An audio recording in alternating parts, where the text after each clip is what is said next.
Irmãos, vamos voltar a Marcos capítulo 4. Obrigado. As criancinhas irão acompanhar. Quem é que hoje levará? A Kátia. Isso. Tem mais alguma criancinha aqui para acompanhar a Kátia? Ela já está ali na porta.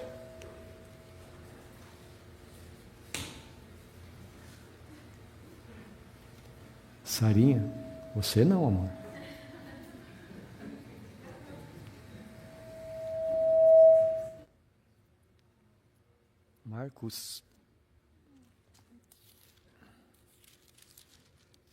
Marcos, capítulo de número 4. Nós iremos ler os primeiros 20 versículos.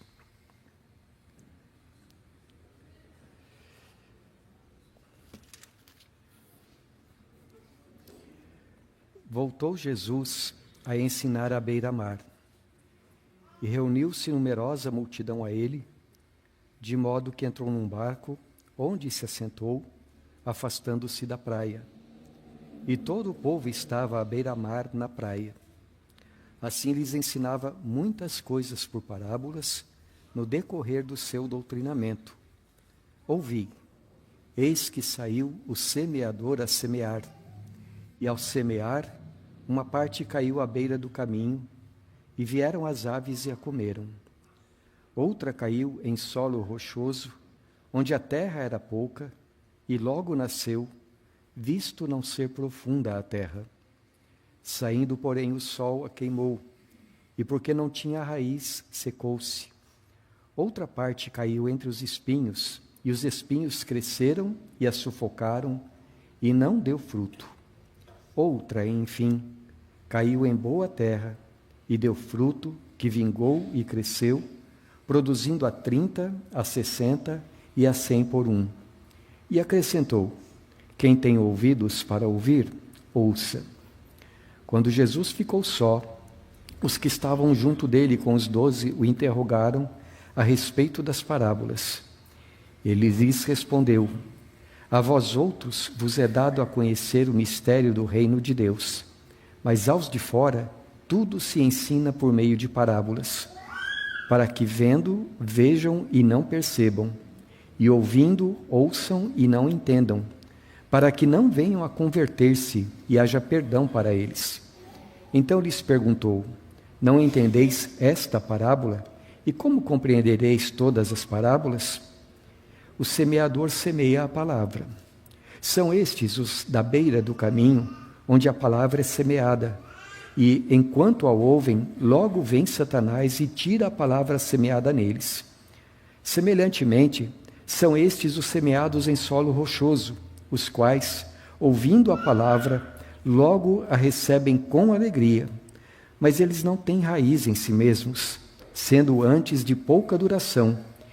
E em lhes chegando a angústia ou a perseguição por causa da palavra, logo se escandalizam. Os outros, os semeados entre os espinhos, são os que ouvem a palavra, mas os cuidados do mundo, a fascinação da riqueza e as demais ambições, concorrendo, sufocam a palavra, ficando ela infrutífera.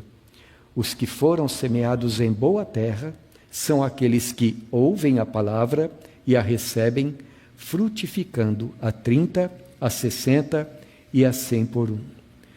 Até aqui, meus queridos irmãos, vamos mais uma vez orar.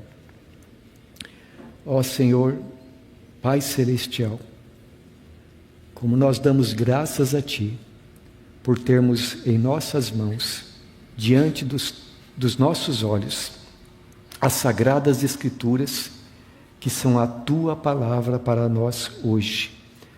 Senhor, a Tua palavra é viva e eficaz, mais penetrante do que qualquer espada de 2 gumes. Ela é apta para discernir os pensamentos e propósitos do coração de cada um de nós.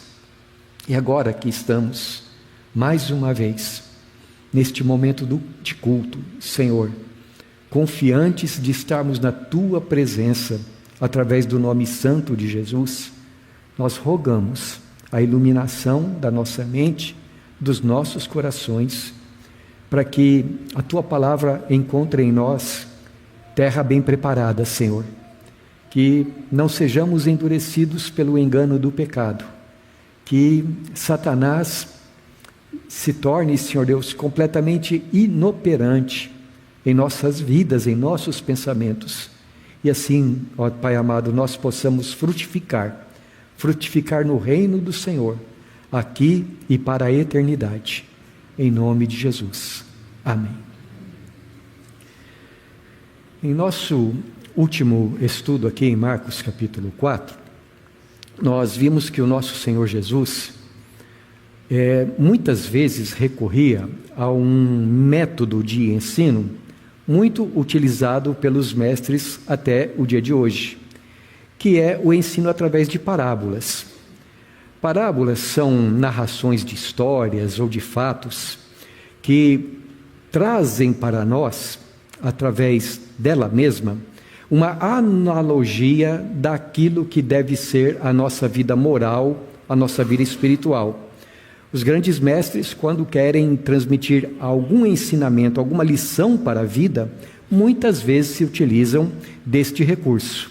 Então, num certo sentido, os ensinos de Jesus, registrados na Bíblia, eles são muito semelhantes quanto à metodologia, eles são bastante semelhantes com o de muitos mestres que nós vemos na história da humanidade, inclusive até nos dias de hoje. Mas há um sentido em que os ensinos de Jesus são inigualáveis. Jesus não pode ser apenas chamado mestre, ele é o mestre dos mestres, ele é o Senhor de toda a sabedoria, e o assunto do Senhor Jesus também é inigualável. Enquanto que os mestres muitas vezes nos dão assim parábolas que ensinam lições de vida, o mestre dos mestres está nos falando a respeito, está nos trazendo lições a respeito da vida eterna.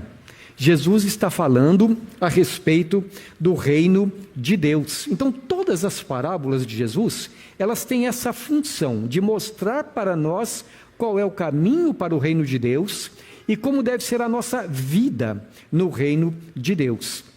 Por isso, é que o próprio texto aqui de Marcos capítulo 4 nos diz que as parábolas de Jesus são exposições da palavra de Deus, que são ensinos da parte do Senhor e que, por serem exposições da palavra de Deus, devem ser ouvidas com muita atenção.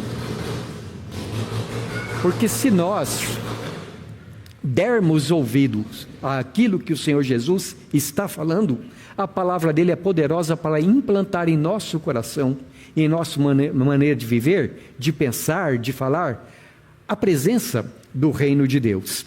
Então, hoje, meus irmãos, nós vamos considerar esta primeira das 4 parábolas que são ditas pelo Senhor Jesus, aqui em Marcos capítulo 4. A tão conhecida parábola do semeador. Essa parábola é contada por Jesus, ela é narrada nos versículos 3 a 9. E na medida em que nós vamos lendo, a gente percebe o poder da própria história. Ela como que desperta a nossa imaginação, não é? E ela tem como alvo mover o nosso coração a tomar certas decisões diante daquilo que Jesus está falando. E nós, à medida em que lemos, começamos a imaginar. Jesus diz: eis que sai um semeador, e por onde quer que ele vá, você consegue até ver na sua mente aquele homem com um bornal colocado do lado, cheio de sementes, andando pelo seu vasto terreno, e à medida em que ele vai andando, ele vai jogando sementes para todos os lados. Na antiga Palestina, não sei se ainda é hoje assim, mas eles tinham primeiramente o hábito de jogar as sementes para depois passar o arado e revolver a terra, não é? Então assim, na história que Jesus conta, esse homem está fazendo isso e ele vai então semeando, jogando muitas sementes na medida em que ele caminha. Mas enquanto ele caminha, diz a história para nós, uma parte dessas sementes caiu na beirada do caminho. E quando eu estava pensando nisso, eu me lembrei de que eu gostava muito de fazer isso com minhas filhas. A gente ia para uma praça com um saquinho cheio de alpiste e ficava jogando assim na praça. E o que acontece? A gente vê logo a festa da passarinhada, né? Assim, o que eu imagino à medida em que esse homem está jogando as suas sementes, é aquele bando de passarinhos também vindo e comendo logo aquelas sementes, de modo que elas, é claro, não iriam produzir nada. Outra parte, diz Jesus, caiu num solo que tinha terra, mas ao mesmo tempo havia pedras no meio dele. Um solo rochoso, diz o Senhor. Havia terra, mas era terra muito pequena, assim, na superfície. E ele diz então que essas sementes entraram naquela superfície rasa, começaram a germinar, nasceram aquelas primeiras plantinhas, mas logo em seguida o sol bateu e aquelas plantinhas não puderam mais crescer. Porque elas eram rasas, elas não tinham raízes em si mesmas. Outra parte, diz Jesus, caiu num lugar cheio de espinheiros. E da mesma forma, a sementinha penetra na terra, ela começa a crescer, só que os espinheiros eram fortes, eram bravios, e eles sufocam a palavra, de modo que ela não produz também. Outra, enfim, diz Jesus, caiu em terra boa. E aquela semente que caiu em terra boa, essa germinou, cresceu e produziu muito fruto. Depois, o sentido de tudo isso que Jesus está falando, ele mesmo explica nos versículos 14 até o 20. E ele diz que se você entender essa parábola, ela é a chave para você entender todas as outras. Bem, o que Jesus está dizendo para nós então aqui? Segundo a própria explicação que ele nos dá. Primeiro, ele diz que existe um semeador, alguém que está lançando a semente. Por onde quer que ele passe, ele está lançando as suas sementes. Mais tarde, nos evangelhos, nós vamos ver que os primeiros discípulos de Jesus, os 12 apóstolos e todos os futuros crentes, todos eles terão a oportunidade de semear a semente também. Mas quando Jesus contou essa história, nas circunstâncias em que ele estava pregando, este semeador é o próprio Senhor Jesus Cristo. Aliás, nós podemos dizer, num certo sentido, que em todas as épocas da história, sempre que tem alguém espalhando essa semente, é o próprio Senhor Jesus que continua a fazer isso. Porque ele diz assim nos evangelhos, ide por todo o mundo, pregai o evangelho a toda criatura, e eis que estou convosco, todos os dias até a consumação dos séculos. Então, nós podemos dizer que até hoje Jesus continua semeando, mandando esta semente adiante, espalhando esta semente por todos os lugares do mundo. Mas, voltando aqui ao contexto, nos evangelhos nós vemos esse semeador, o Senhor Jesus, semeando em todos os lugares. Nós o vemos pregando nas sinagogas, nós o vemos pregando às multidões. No caso aqui, ele estava à beira-mar e, como tinha muita gente, ele entrou num barquinho, ficou alguns metros distante da praia e começou dali a pregar. Até em lugares desertos, a Bíblia diz que Jesus reunia multidões para ouvirem aquilo que ele estava pregando. Jesus pregou junto ao túmulo de Lázaro, que havia morrido, e as pessoas ali acorreram, movidas pela curiosidade, movidas pela solidariedade, não sabemos ao certo, mas ali também ele aproveita para pregar a palavra de Deus.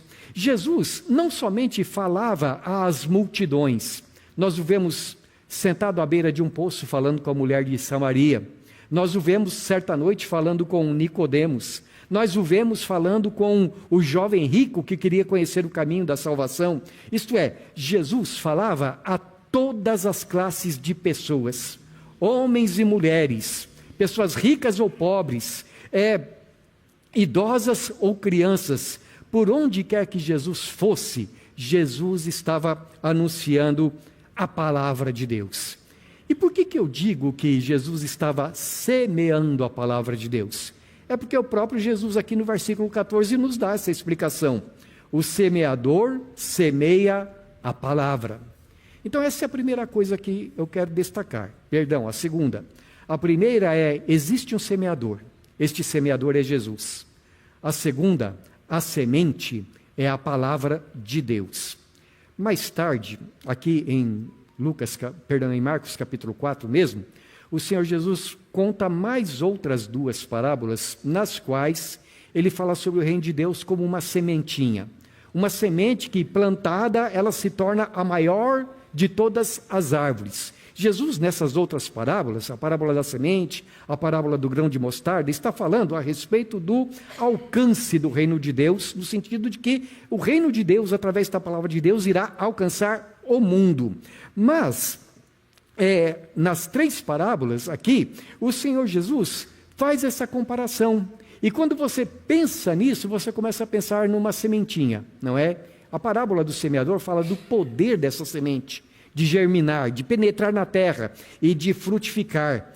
Agora, veja, a atenção que Jesus está querendo destacar aqui, a nossa atenção é para a abundância de frutos. Se a palavra cai em boa terra, ela há de frutificar.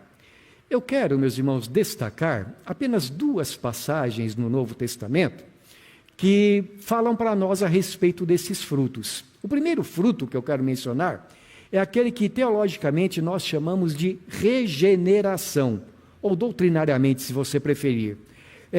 Na primeira carta do apóstolo Pedro, que nós meditamos bastante no ano passado, 1 de Pedro, capítulo 1, versículo 23, o apóstolo Pedro escreveu assim: pois fostes regenerados, não de semente corruptível, mas de incorruptível, mediante a palavra de Deus, a qual vive e é permanente. Veja, aqui o apóstolo Pedro está falando a respeito daquela grande transformação espiritual que aconteceu em nós, que lá em João capítulo 3, Jesus chama de novo nascimento, ou nascer do alto, ou nascer do Espírito. Aqui Pedro usa a palavra regeneração.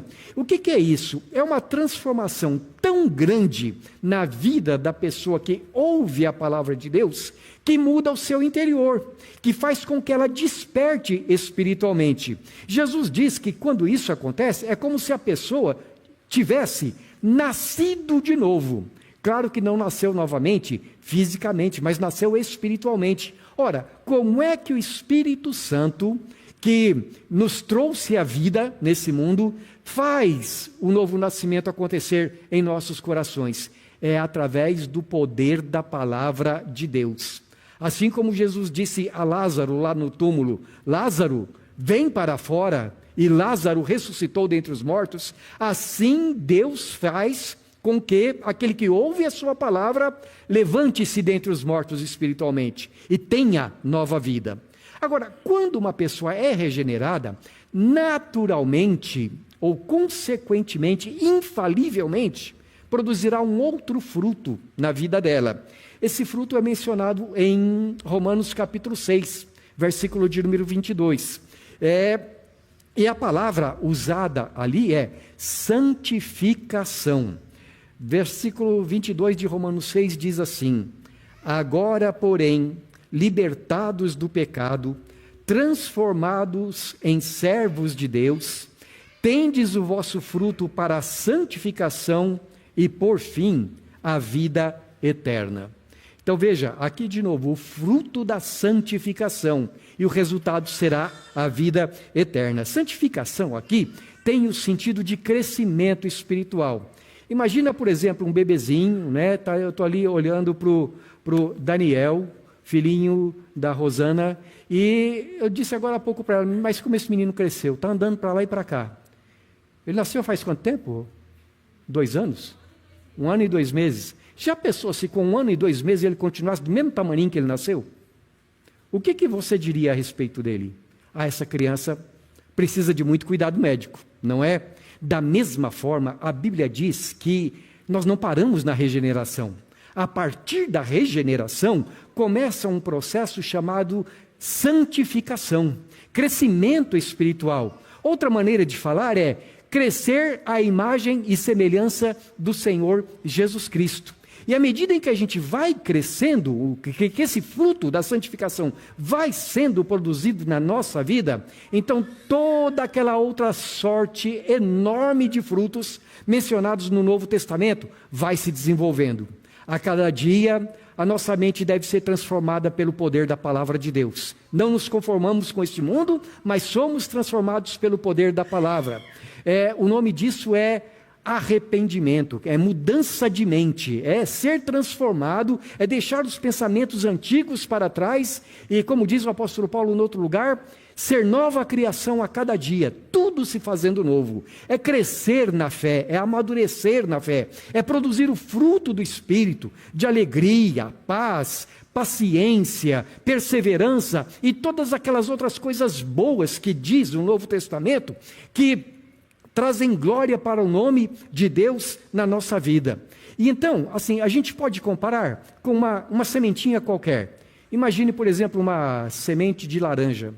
Você pega uma sementinha, coloca dentro da terra, e aquela sementinha se parte ali dentro, e ela começa a lançar raízes, ela brota, ela germina, ela cresce, e no tempo próprio, na estação própria, ela produz um monte de outras laranjas. E dentro de cada laranja, o que tem? Um monte de sementes também. E aquelas sementes vão se multiplicando, e multiplicando, e multiplicando. Jesus diz que assim é a palavra de Deus. É uma semente poderosa para produzir muito fruto. O semeador é Jesus. A semente é a palavra. E os solos? Os solos, diz Jesus para nós, que são os nossos corações. Isto é, solo, aqui na história que Jesus conta, são todas as pessoas que estão diante do Evangelho, a quem o Evangelho está sendo pregado. E aí Jesus diz que existem diferentes tipos de solo. É por isso que desde o capítulo 1 ele está pregando a aqueles que creem e a aqueles que não creem. Há aqueles que creem um pouco, mas não creem o necessário, o suficiente. Há aqueles que ficam entre uma coisa e outra. Então Jesus aqui, ele explica como é que é o coração, possivelmente os corações de todos aqueles que são confrontados com a palavra de Deus, ou que são, digamos assim, em cujas vidas é semeada a palavra de Deus. Primeiramente, Jesus diz que existem os ouvintes descuidados. São aqueles que têm ouvidos, mas não ouvem. Versículo 15. São estes os da beira do caminho, onde a palavra é semeada. E enquanto a ouvem, logo vem Satanás e tira a palavra semeada neles. Quando eu penso nisso, eu gosto de me lembrar de quando eu era menino, lá perto de casa, tinha uma praça, e um dia a prefeitura foi lá e fez uma reforma muito grande, ficou bem simples, mas muito bonita a praça. Eles colocaram um belo gramado na praça inteira. Em volta da praça, era uma rotatória, né, de avenidas ali, em volta da praça, do gramado, eles colocaram aqueles arcos de metal, pintaram de verde, ficou um negócio muito bonito, colocaram muitos bancos ali na praça, para as pessoas descansarem à sombra das árvores. Só que era assim, se você estivesse de um lado da praça e quisesse ir para o outro lado, você tinha que dar a volta pela calçada. Aí você começa já a adivinhar o que foi que aconteceu. Tinha gente que não queria dar essa volta para chegar do outro lado da praça. Então eles começaram a cortar um caminho em cima da grama. E o resto você já sabe também. Daí a alguns meses, aquela grama que era pisada pelas pessoas, morreu. E o solo ficou compacto, o solo ficou duro. E se você jogasse ali alguma semente de grama, o que iria acontecer? Os passarinhos veriam logo e comeriam aquela semente. Jesus diz que tem muitas pessoas cujo coração é exatamente da mesma maneira. Existem pessoas que você semeia a semente na vida delas, mas enquanto a semente está sendo semeada, porque ali ele não encontra uma terra fofa, logo, logo vem Satanás e tira aquela palavra que estava sendo semeada. Eu fico imaginando, meus irmãos, enquanto Jesus pregava, ao mesmo tempo, havia muitas pessoas com o coração tão endurecido que o diabo já vinha e pegava a palavra que ele estava semeando. O que faz o coração do ser humano ficar endurecido? Nós lemos no início do culto, lá em Hebreus capítulo 13, onde está escrito assim, capítulo 3, versículo 13: pelo contrário, exortai-vos mutuamente cada dia, durante o tempo que se chama hoje, a fim de que nenhum de vós seja endurecido pelo engano do pecado. O pecado é que engana o ser humano e faz com que o seu coração se torne duro para com as coisas de Deus. O pecado engana e endurece o coração. O pecado diz que o mal é uma coisa boa e que o bem é uma coisa má. O pecado inverte os valores, inverte os princípios, inverte a palavra de Deus. Se Deus diz, olha, isso daqui é proibido, o pecado diz assim, não é tão ruim assim não. Se você cometer esse pecado, olha que vantagem você vai levar. E com isso, então, o pecado desvia as pessoas da palavra de Deus. Ele se apresenta como algo que vai trazer felicidade. Ele se apresenta como algo que vai trazer alegria. Mas o salário do pecado é a morte. Às vezes, a gente ouve mais ou menos assim, ou a palavra de Deus te afasta do pecado, ou o pecado te afasta da palavra de Deus. No caso aqui, desses corações que são como solo endurecido, o pecado os afasta da palavra de Deus. Então Jesus diz, tem coração humano que é desse jeito, é como um solo endurecido, que ali o diabo faz o seu trabalho. E a semente não produz o seu fruto. Mas também há um outro tipo de ouvinte, diz o Senhor Jesus, aquele que nós poderíamos chamar de superficiais. Existe o ouvinte desatento e existe o ouvinte superficial. O que é o superficial? Versículos 5 e 6. Outra caiu em solo rochoso, onde a terra era pouca, e logo nasceu, visto não ser profunda a terra. Havia terra naquele solo. Mas qual o problema daquela terra? Em cima de rochas. Eu me lembro quando eu me mudei lá para Pará de Taipas, eu vi a pedreira, eles estão fazendo o rodoanel lá faz um bom tempo, não é?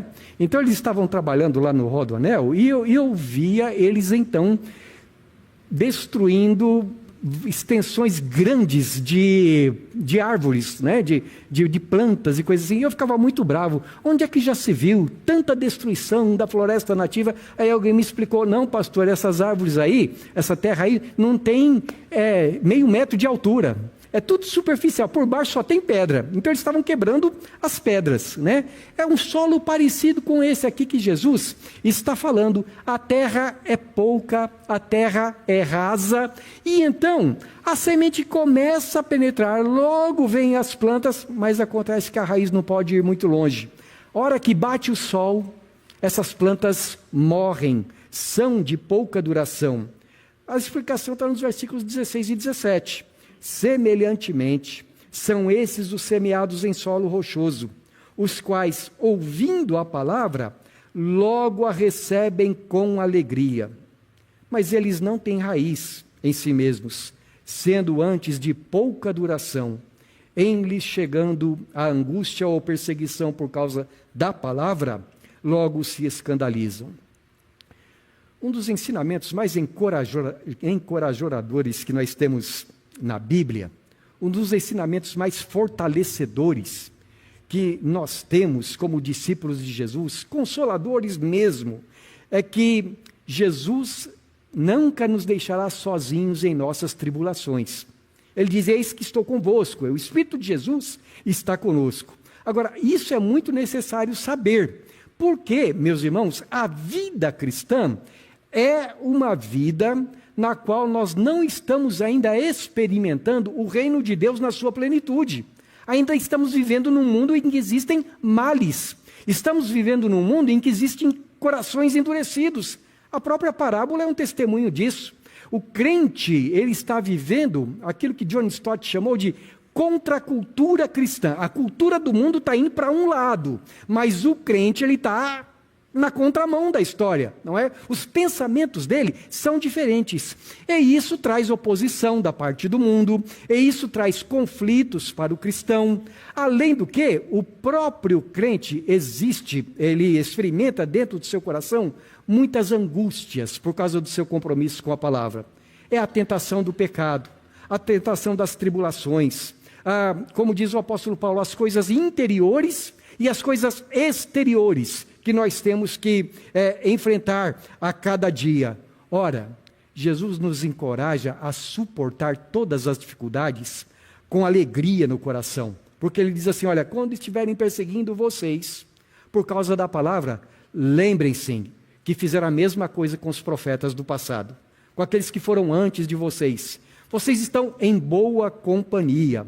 E é por isso que o apóstolo Paulo diz assim, nós nos alegramos até nas próprias tribulações, porque as tribulações fazem de nós gente de caráter maduro, fazem com que nós sejamos pessoas experientes. Como eu disse hoje cedo, né? Assim, tem aquele ditado, firme igual gelatina. O crente não é firme igual gelatina, ele é firme de verdade. Ele é uma pessoa cujas tribulações fazem com que ele cresça. As perseguições, as dificuldades, as tentações, as lutas espirituais, longe de fazerem o cristão uma pessoa derrotada, fazem com que ele fique mais perto de Jesus. Porque a cada dia ele está se preparando para o céu. Mas não é todo mundo que entende dessa maneira. Existem aqueles que pensam que evangelho não pode falar de sofrimento. Porque evangelho é uma vida de vitória, de alegria, de sucesso segundo o mundo. Então há pessoas que pensam mais ou menos assim, bem, ter riquezas materiais é dom de Deus. Se eu sou filho de Deus, eu tenho que ter riquezas materiais. É claro, meus irmãos, que riqueza material é dom de Deus. Aliás, tudo que é dádiva perfeita, diz Tiago, são dons do Senhor.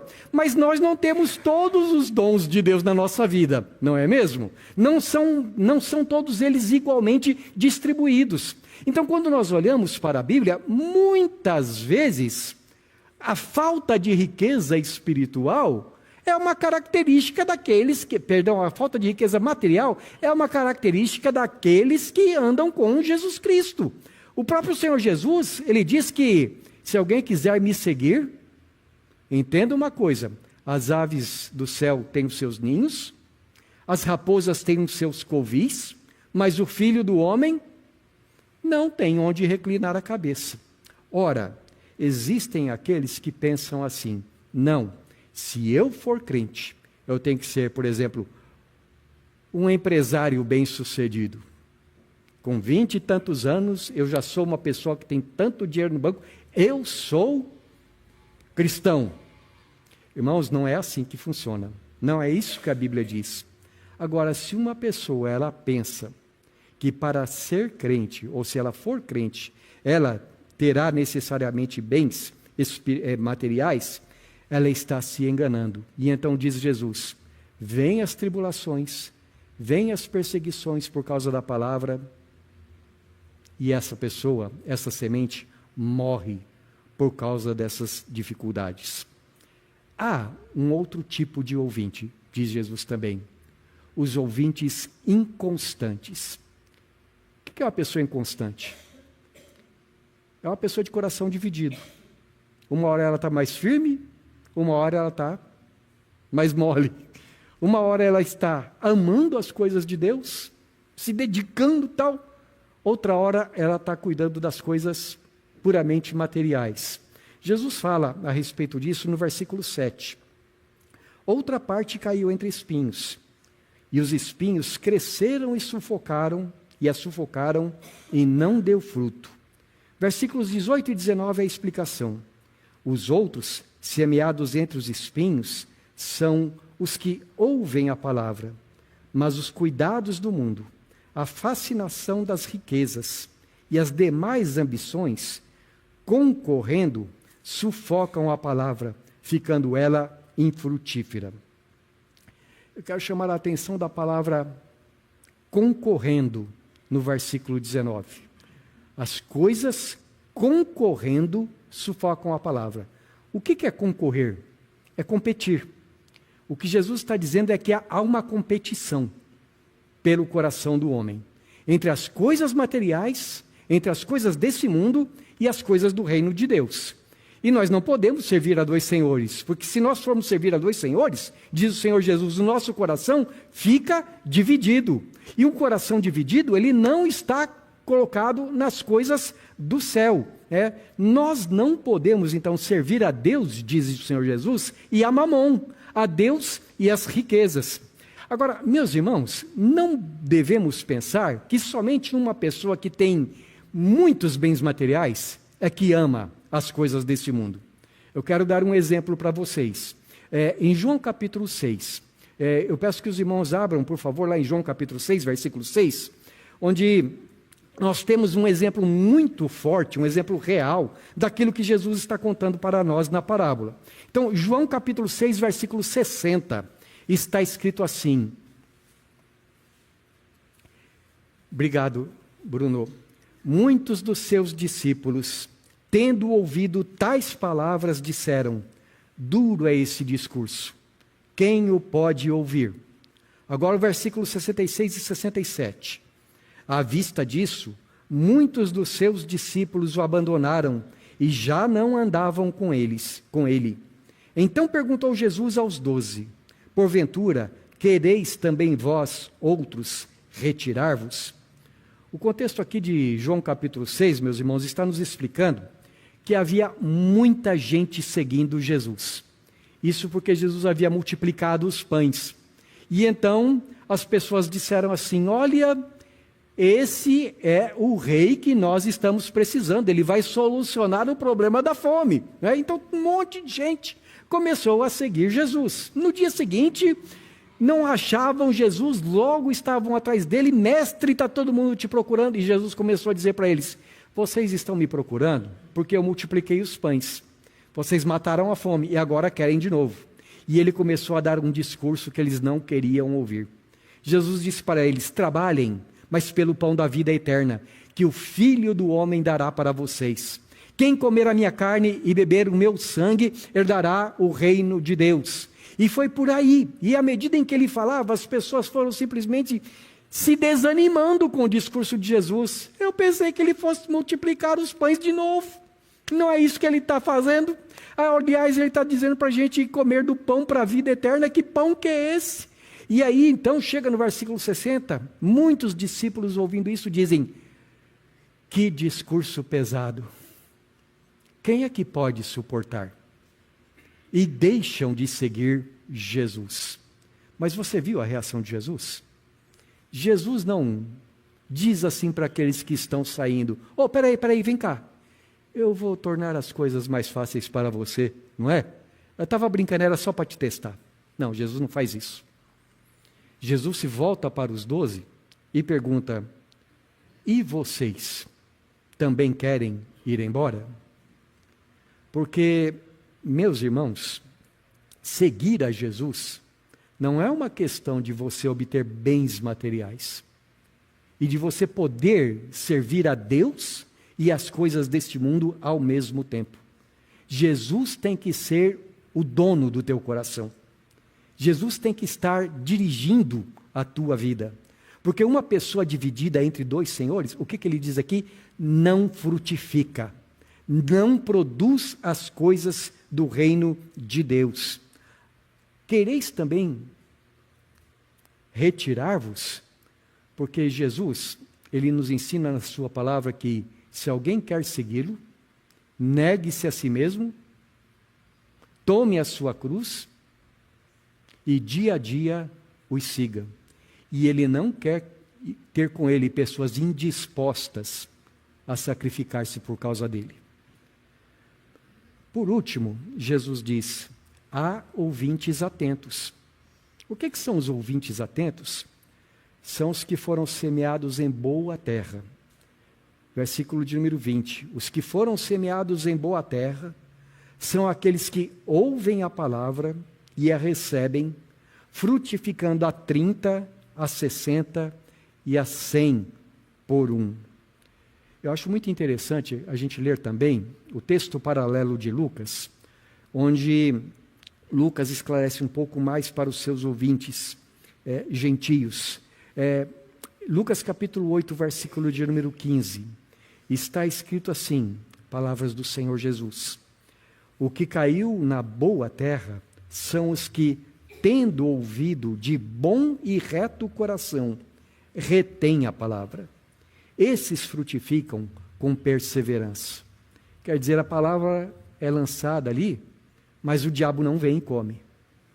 A palavra é lançada ali, mas a terra não é superficial. A palavra é lançada ali, só que essa terra, esse coração, não é inconstante. Ao contrário, esse coração recebe a palavra com bondade e retidão. É uma terra que foi revirada. É uma terra que os espinhos foram tirados, que os pedregulhos foram lançados fora. É uma terra que foi arada, adubada, renovada, bem regada. É uma terra que, então, produz frutos. Primeiro, o fruto da regeneração. Logo em seguida, da santificação. E todos aqueles frutos que são resultados deste outro. Vai crescendo. E na estação própria, como diz a palavra, ela vai produzindo todos os frutos do Espírito, até que chegue o dia da colheita. Concluindo, meus irmãos, o fim desta história, o propósito dessa história, é mostrar para nós o poder da palavra de Deus, quando ela encontra um coração preparado. Primeiro, Jesus disse que a palavra, até o final dos tempos, estaria sendo semeada em todo o campo do Senhor. Como é que diz o Salmo 24? Do Senhor é a terra e a sua plenitude, o mundo e os que nele habitam. A terra a semente é para ser pregada, ser espalhada no mundo inteiro, para todas as pessoas, de todas as idades. Interessante, não é? A Bíblia não diz mais ou menos assim, olha, vamos fazer uma igreja para ricos, vamos fazer uma igreja para pobres. Todos precisam da palavra de Deus, todos os seres humanos. Cada vez que o evangelho é pregado, em qualquer lugar, em qualquer língua, de qualquer método tecnológico, existe uma coisa que é certa: aquele que prometeu, eis que estou convosco todos os dias, continua pregando a sua palavra.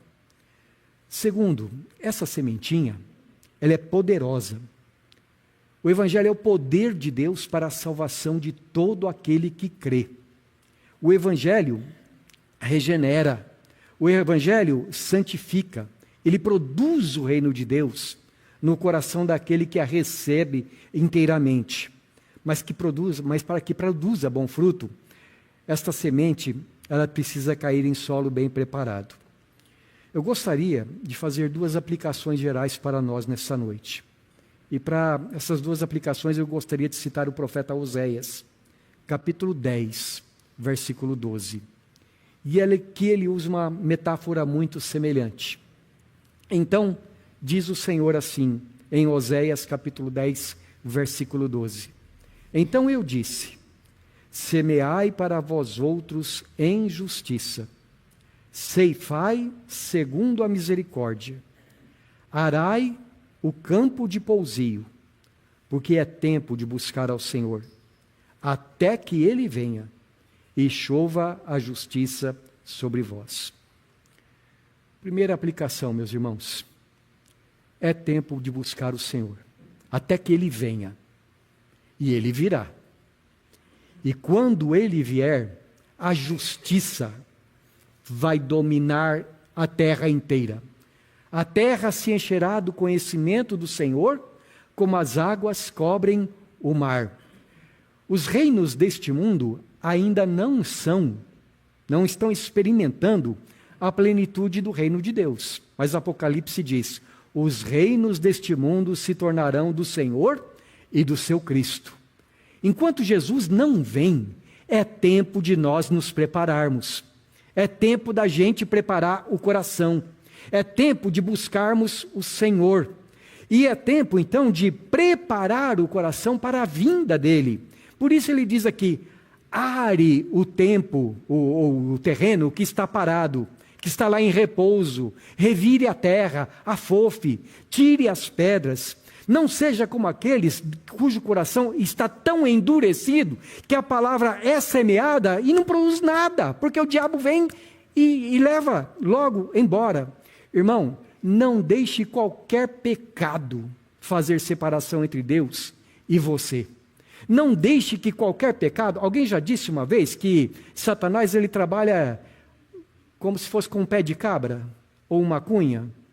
Já aconteceu de você usar uma cunha para abrir uma brecha em alguma coisa? Você só coloca a pontinha da cunha, não é? E depois usa o martelo. E aquela cunha vai abrindo tudo. Às vezes um pecadinho de nada. Um pecadinho de nada. É uma cunha.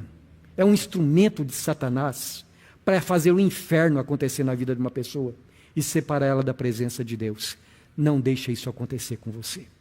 Não deixe que o engano do pecado engane o teu coração. Segundo, não permita que o solo do seu coração seja raso, superficial. Não seja, se os irmãos me permitem a expressão, um crente meia boca. Quando eu era recém-convertido, eu escutei uma frase que dizia mais ou menos assim: existem aqueles que são crentes pra chuchu, e existem aqueles que são crentes chuchu. Qual a diferença entre um e outro? É que o chuchu, ele pega o gosto da panela que você tiver. Faz um chuchu com carne moída, ele vai pegar o gosto da carne moída. Se você colocar com linguiça, ele vai pegar o gosto da linguiça. E tem crente que é assim, ele pega o gosto do ambiente que ele está. Onde quer que ele esteja, o ambiente é que contamina ele. E existem aqueles crentes que são crentes firmes. Não seja um crente raso. Tozer disse que a vida cristã não é um parque de diversões, é um campo de batalha. O teu coração é um campo de batalha. Terceiro, não seja também como aquele terreno espinhoso, aquele terreno cheio de preocupações com as coisas desta vida, de querer as coisas desta vida, de amar as coisas desta vida, porque isso faz com que a palavra fique sufocada na vida de uma pessoa e ela também não produz fruto. Primeira coisa, então, seja uma terra boa. Revira o teu coração. Tem pedra para tirar? Tira. Tem pecado para confessar? Confessa.